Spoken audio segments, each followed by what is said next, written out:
ಭಾರತ್ ಬೆಂಗಳೂರಿಂದ ಕಾರವಾರದವರೆಗಿನ ಅಂದರೆ ಬೆಂಗಳೂರು ಟು ಮಡ್ಗಾಂವ್ ಆ ಒಂದೇ ಭಾರತ್ ಯೋಜನೆ ಅನ್ನೋದು ನಮ್ಮ ಇಡೀ ಕರಾವಳಿ ಜಿಲ್ಲೆಗೆ ಒಂದು ರೀತಿಯ ಸ್ಫೂರ್ತಿ ಕೊಡುವಂಥ ಸಂಭ್ರಮ ಕೊಡುವಂಥ ಒಂದು ಯೋಜನೆ ಅದು. ಒಂದೇ ಭಾರತ್ ಮಂಗಳೂರು, ಉಡುಪಿ, ಕುಮಟಾ, ಕಾರವಾರ ಅನ್ನುವಂಥ ಜಿಲ್ಲಾ ಕೇಂದ್ರಗಳಲ್ಲಿ ನಿಲುಗಡೆ ಆಗ್ಬೋದಂತ ಒಂದು ವ್ಯವಸ್ಥೆ. ಇದರ ಮಧ್ಯದಲ್ಲಿ ಅನಿವಾರ್ಯ ಇದ್ದರೆ ರೈಲ್ವೆ ಬೋರ್ಡ್ ಅವರು ತೀರ್ಮಾನ ಮಾಡಿ ಹೆಚ್ಚುವರಿ ನಿಲುಗಡೆಯನ್ನು ಕೂಡ ಅವರು ಕೊಡಬಹುದು. ಆದರೆ ಒಂದೇ ಭಾರತ್ ಬಗ್ಗೆ ನಾವು 3 ಜನ ಚೌಟ, ಕೋಟ ಮತ್ತು ಕಾಗೇರಿ 3 ಜನ ಕರಾವಳಿಯ ಸಂಸದರು. ನಮ್ಮಲ್ಲಿ ಯಾವ ಗೊಂದಲ ಇಲ್ಲ. ನಮ್ಮಲ್ಲಿರಬಹುದೇನೆಂದರೆ ಬೆಂಗಳೂರಿಂದ ಕಾರವಾರದವರೆಗೆ ಒಂದೇ ಭಾರತ್ ಚಲಿಸಿ ಅಲ್ಲಿಯ ಸಾರ್ವಜನಿಕರಿಗೆ ಅನುಕೂಲ ಆಗಬೇಕು ಅನ್ನೋದು ಮಾತ್ರ ನಮ್ಮ ಮುಂದಿರುವಂಥ ಗುರಿ.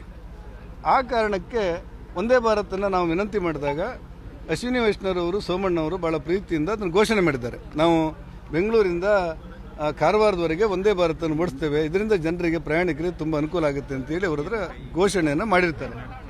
ಆ ಹಿನ್ನೆಲೆಯಲ್ಲಿ ನಾನು ಸೋಮಣ್ಣವರಿಗೆ ಮತ್ತು ಅಶ್ವಿನಿ ವೈಷ್ಣವರಿಗೆ ಈ ಯೋಜನೆಯನ್ನು ಕಾರ್ಯಗತಗೊಳಿಸುವಂಥ ಪ್ರಧಾನಿಯವರಿಗೆ ಅಭಿನಂದನೆಗಳನ್ನು ಹೇಳಿದ್ದೆ. ಇಲ್ಲಿ ಮಂಗಳೂರು ಒಳಗೆ ಬರಬೇಕಾ, ಅಲ್ಲಿ ಏನು ಪ್ರಚಾರ ಇದು ಯೋಚನೆ ಅಂತ ಹೇಳಿದರೆ ಕಾರವಾರವೂ ಸೇರಿದಂತೆ ತುಂಬ ಜನರಿಗೆ ಮಂಗಳೂರಿನ ಆ ಸೆಂಟ್ರಲ್ ಒಳಗೆ ಹೋದರೆ 1-2 ಗಂಟೆ ನಿಲುಗಡೆ ಆಗ್ತದೆ ಅಂತೇಳಿ ಅವರಿಗೆ ಅದು ಅನಿವಾರ್ಯ ನಿಲುಗಡೆ ಆಗ್ತದೆ ಅಂತ. ಕೆಲವರಿಗೆ ನಾವು ಹೊರವಲಯದಲ್ಲಿ ತನ್ನಿ ಅಂತೇಳಿ ಅಲ್ಲಿ ಒಂದು ಸೆಂಟ್ರಲ್ಲು, ಒಂದು ಜಂಕ್ಷನ್ನು, ಮತ್ತೊಂದು ಪಡೀಲ್ ಬಂದರೆ ಭಾಳ ಅನುಕೂಲ ನಮ್ಗೆ ಅಂತೇಳಿ ಹೇಳುವರಿದ್ದಾರೆ. ಆದರೆ ನಾವು 3 ಜನ ಒಂದೇ ಪಾರ್ಟಿಯ ಸಂಸದರಾಗಿರುವ ಹಿನ್ನೆಲೆಯಲ್ಲಿ ನಮ್ಮಲ್ಲಿ ಜಿಜ್ಞಾಸೆ ಬರಬಾರ್ದು, ನಮ್ಮ ಕ್ಷೇತ್ರದ ಪ್ರಯಾಣಿಕರಿಗೂ ಅನ್ಯಾಯ ಆಗಬಾರ್ದು ಅನ್ನುವ ಕಾರಣಕ್ಕೆ ನಾನು ಅಶ್ವಿನಿ ವೈಷ್ಣವರಲ್ಲಿ ವಿನಂತಿ ಮಾಡಿದ್ದೆ.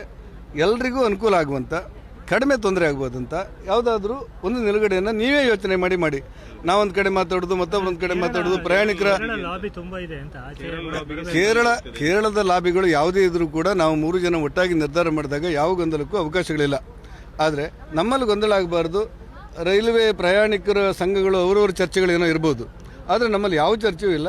ನಾನು ಅಶ್ವಿನಿ ವೈಷ್ಣವರಿಗೆ ವಿನಂತಿ ಮಾಡಿದ್ದೆ, ಎಲ್ರಿಗೂ ಅನುಕೂಲ ಆಗುವಂಥ ಯಾವುದೇ ಒಂದು ಮಾರ್ಗದಲ್ಲಿ ತಾವು ಓಡಿಸಬೇಕು ಅಂತೇಳಿ ವಿನಂತಿ ಮಾಡಿದ್ದೆ. ಯಾವ ಗೊಂದಲವೂ ಇಲ್ಲದೆ ಕೂಡ ಜಿಲ್ಲಾ ಮುಖ್ಯ ಕೇಂದ್ರಗಳಲ್ಲಿ ಒಂದೇ ಭಾರತ್ ನಿಲ್ಲುತ್ತೆ ಮತ್ತು ಬಹಳ ಬೇಗ ಈ ಯೋಜನೆ ಕಾರ್ಯಗತ ಆಗುತ್ತೆ ಅನ್ನುವಂಥ ವಿಶ್ವಾಸ